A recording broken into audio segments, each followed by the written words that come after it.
Today, let's meet a coach from ICF Vietnam. Every day, for the entire duration of International Coaching Week, we will meet coaches who specialize in different coaching methodologies. Today, we're going to meet life and mindfulness coach Ngoc Thien.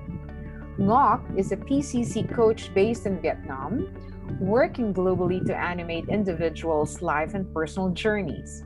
Her practice is multidimensional and constantly enriched by experiential discoveries. As such, her current focus is to spread mindfulness through the coaching conversation to enhance both the client and the coach's experience. All right. Hello, Ngoc. Hello, Vina. Nice to see you. You too. Nice to have you here. So I want to ask you, what does it mean to be a life and mindfulness coach? Well, it can mean two things. The first thing is that in a life coaching session, I might use mindfulness practices to support my client during the session. So it means that either I will teach them some mindfulness practice, or we will practice something that they already know. For example, I have sometimes noticed that some of my clients arrive with a state of agitation that is very high, and to help them to ground themselves, then I will invite them to do mindfulness practice that is basically, to quiet the mind by focusing on one of our physical sensations. So usually it's the breathing, but sometimes can also be, the sense of touch or something else. So that's one way to combine mindfulness and life coaching, so to ground the client.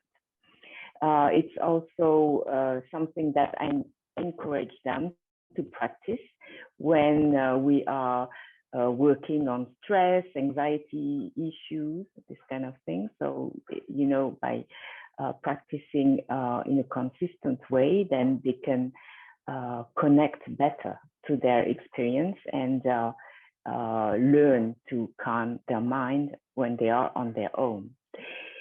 And the other meaning of life and mindfulness coaching is when I work with a group, and then it would be more the mindfulness part that is present. So we will share about mindfulness practices, and we will talk about impacts of mindfulness, and then we will also introduce a group coaching aspect to the discussion. So, for example, if we're talking with a group about stress resilience, then we will do some mindfulness practices, several during a session, and then we will discuss about their own personal issues around stress and stress resilience. So this is what it looks like. Wow, those really sound very interesting. Tell me, Ngoc, how did you get to this type of coaching? What led you to this? I think it comes from my personal experience of mindfulness. Is that I've been practicing for a few years, and I have noticed that it helps me, to take distance with my feelings, my strong emotions, and it also helps me in my coaching practice. Mm-hmm. As you know, I'm being more observant of the client's experience, but also of my thoughts, when you tend to interpret and so on. So it helps you to self-regulate. Mm-hmm. And then in life coaching, you're always you're helping, you're supporting your clients with their personal issues, and sometimes it can be very overwhelming. So I started to introduce that with one specific client, and she was a CEO actually, and she was very, very stressed, and she dealing with a lot of challenges, and her level of anxiety was rocketing.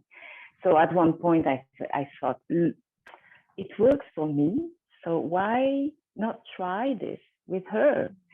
So little by little, I trained her, and she adopted this daily practice of mindfulness.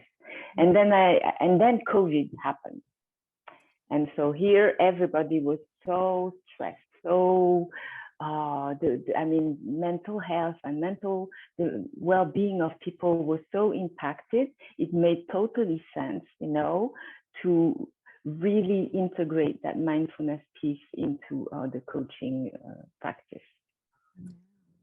Thank you, Ngoc. I loved how you said that it worked for you. And so you just, found that this may be something that I can offer my clients. Absolutely. Right. Absolutely. And I'm just curious, what do you love about being a mindfulness coach? Me, I'm passionate about helping people to connect to every side, every aspect of their life experience. So what is happening in their mind, in their heart, but also in their body. In our modern world, we are living with a great of pressure, and in a very intellectualized lifestyle. So somehow people lose the connection between themselves and their body, and they are not aware that every experience they have happens first in their body. For example, when they experience some kind of emotions, strong emotions, it does happen in their body. So I'm really passionate, to help people to heighten their self-awareness using not only their brain, but also their heart and their body. Wow. I see, what do you call this? An integration of mind, body, and to your point, even the heart and the brain all coming together when you do life and mindfulness coaching. How do you study for this? Did you take a certificate for this, or is there something specific that one must take in order to be a life and mindfulness coach, Ngoc? My formal training is in coaching. So I'm a PCC coach and an emotional intelligence practitioner. So I have theoretical and practice training in those two domains of coaching and emotional intelligence. And I'm also an amateur dancer.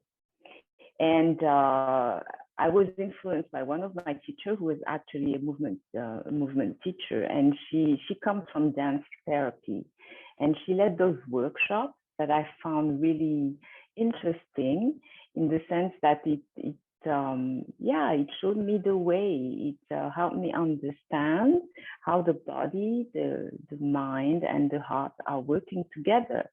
So the body approach is more experiential, but it's something that I'm developing more and more. And the funny thing is that this week with one of my clients online, I actually made her stand up and do some improvised dance movement, because she could not. I know her a bit. I know that she's very open to movement, but she had so much difficulties expressing herself with words. Then all of a sudden I thought, oh, look, why don't you stand up and try to express what you mean with movement? And it became all clear for her. It was awesome. Wow. Yeah. Yeah. And sometimes we have clients, to your point, who are not able to express themselves well using language. Yeah. But with other modalities, they actually can, and it works perfectly for them. Yeah. I love that. What excites you the most with this coaching that you're doing, Ngoc?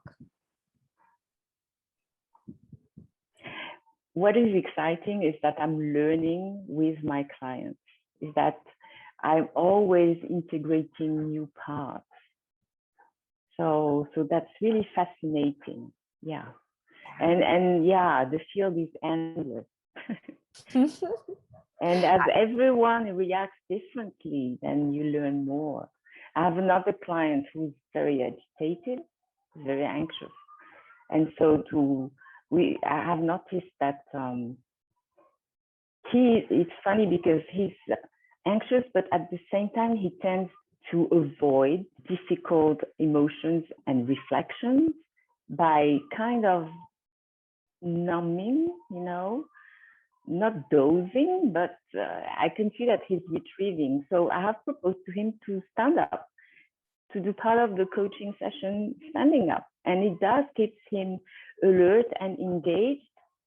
So yeah, really, well, that's fascinating, is that you can always, adapt and propose new modalities. Yeah, it's really nice. I'm actually imagining if I'm one of your clients, I should be ready for anything when I'm with Ngoc. Because I might be asked to dance or something. That really is only if you exciting. feel comfortable with it, Yeah, of course.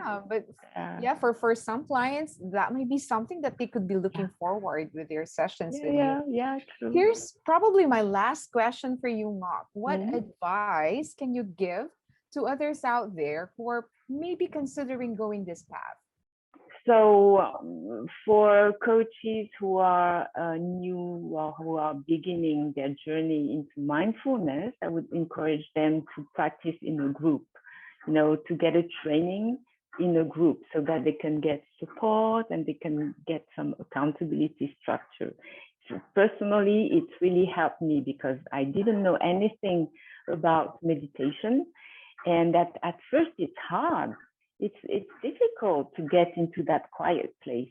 So being with other people who are having the same experience, the same challenges, it's really supportive. And then I would say, find your own, application to practice on your own. There are so many. You can find one that really suits you. You can enjoy the style, the kind of meditation, the voice, the rhythm, and everything. It's so important, and it helps you to get into a routine and to go further and further. Wonderful, Ngoc. Is there anything else you want to tell all the other coaches out there listening to us? I would say be open, be ready to experiment, to experiment, and you can try anything, really. I never thought years ago that I would be able, to integrate all this coaching and mindfulness, and starting from there, even mindfulness of the body. Wonderful. Thank you, Ngoc. It was nice having you here today. Thank you for having me.